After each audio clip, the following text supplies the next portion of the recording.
Hey guys, so I wanted to make this video to talk about nutrition and my take on nutrition when it comes to reaching your fitness goals and dealing with autoimmune diseases or such as arthritis or like any inflammatory arthritis. So things that can cause joint pain.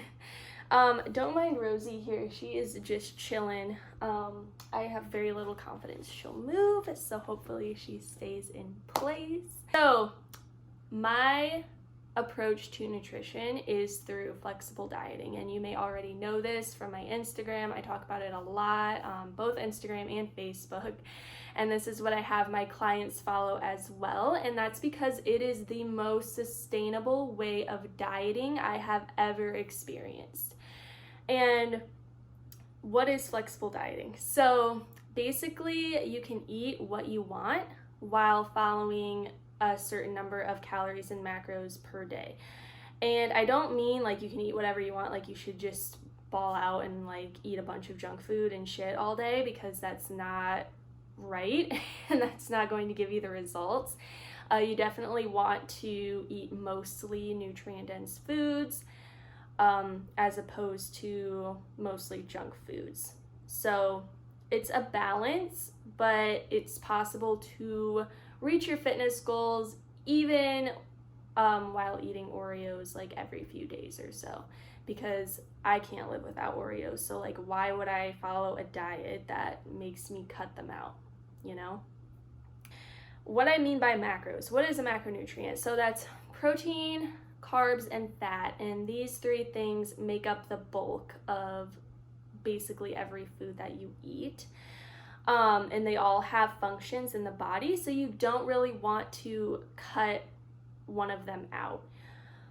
And I know a lot of people, they think they have to cut out carbs in order to lose weight, and that's absolutely false. You do not have to cut out carbs to lose weight at all. Carbs have a really important function in your body. They're your body's number one source of energy. You just have to learn how to choose the right kind of carbohydrates. So more complex carbs, carbs that are lower on the glycemic index, if I said that right. That's basically what flexible dieting is, and it really helps to have a coach or somebody who knows a lot about nutrition give you set calories and macros, and that way you can actually follow them while getting results.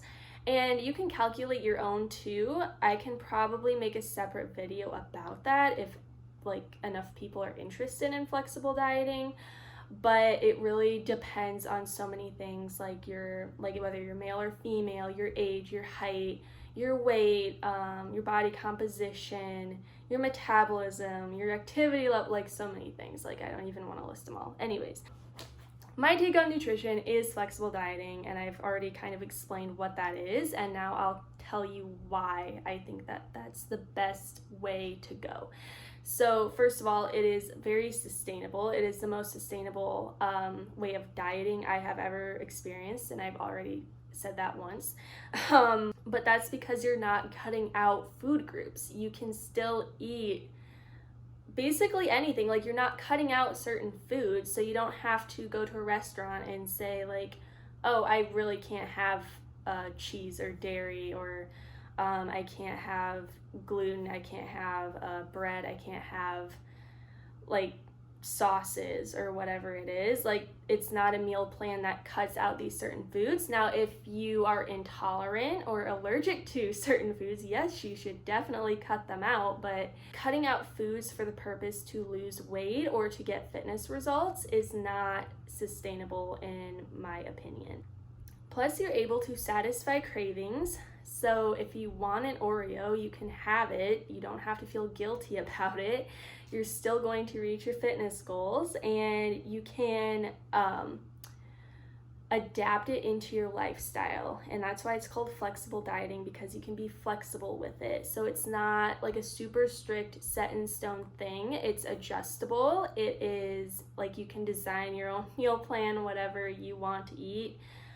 you can eat, as long as you can fit that into your certain number of calories and macros. And again, remember to choose mostly nutrient-dense foods when it comes to that. I have people practice the 80-20 rule. The second thing is that it's enjoyable.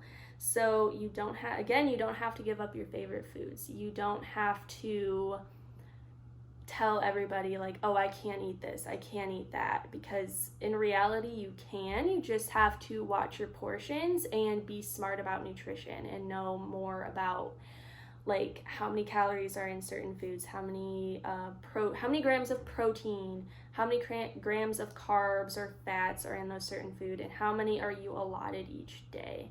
And if you do decide to do flexible dieting, it should not be like super low calorie, low carb, like low everything when you're just starting off. That's why I suggest having somebody like a professional help you calculate those calories and macros, because if you're eating 1,200 calories, that's still not helping you. That is way too low. So it's enjoyable because you don't have to give up your favorite foods, and you can design your own meal plan, and there's no better meal plan than the one that you create. If you don't like chicken, you don't have to eat chicken. There are other good protein sources to have.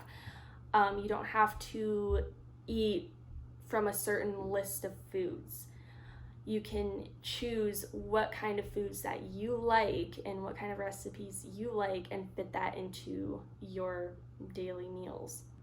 The third thing is that it's adjustable, so you don't have to follow the same amount of calories and macros every single day for the rest of your life. And in fact, you really should not do that at all. When your body changes, your metabolism will change, your body composition will change, and your calorie needs will change. So that means you have to adjust as your body is changing, and that could be every week, that could be every 2 weeks, that could be every month. It really depends on your starting point. And again, I'll emphasize that you should have a professional kind of leading you through this when you're first starting, because that's the most effective way to get to your goals, in my opinion.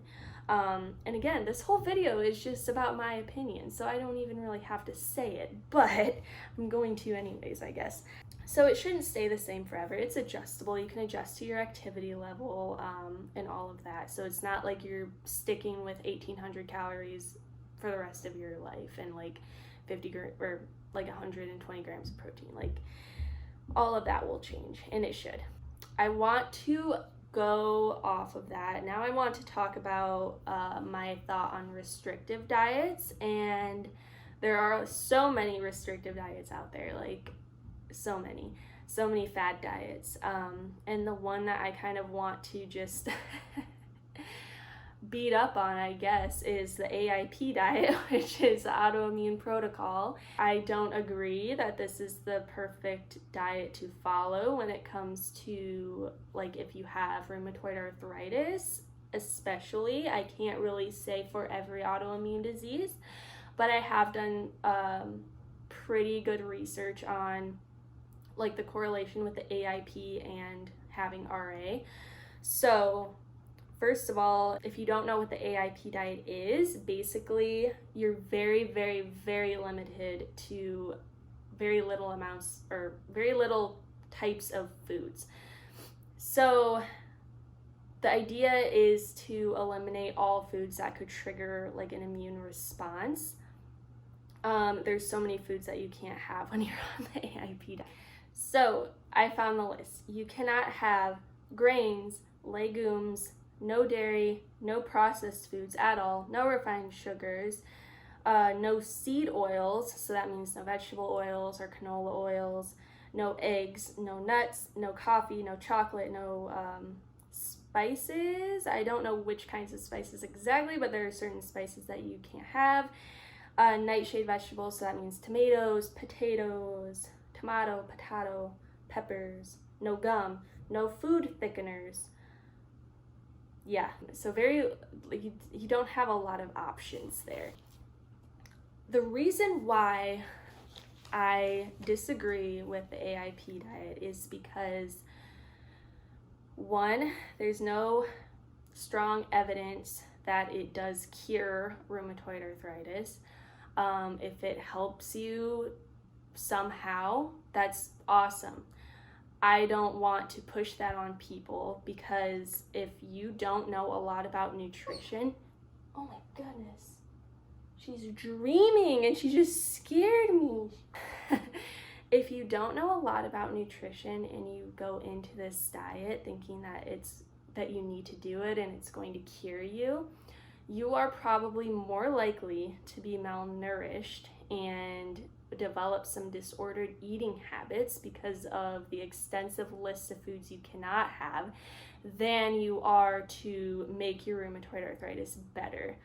And I mean, if you know what you're doing, if you have a good knowledge about nutrition, if you know how to give yourself enough protein, enough carbohydrates, enough calories in a day while following this diet and getting enough vitamins and minerals that your body absolutely needs, then go for it. That's your life. It's your life. You do you. I disagree with it.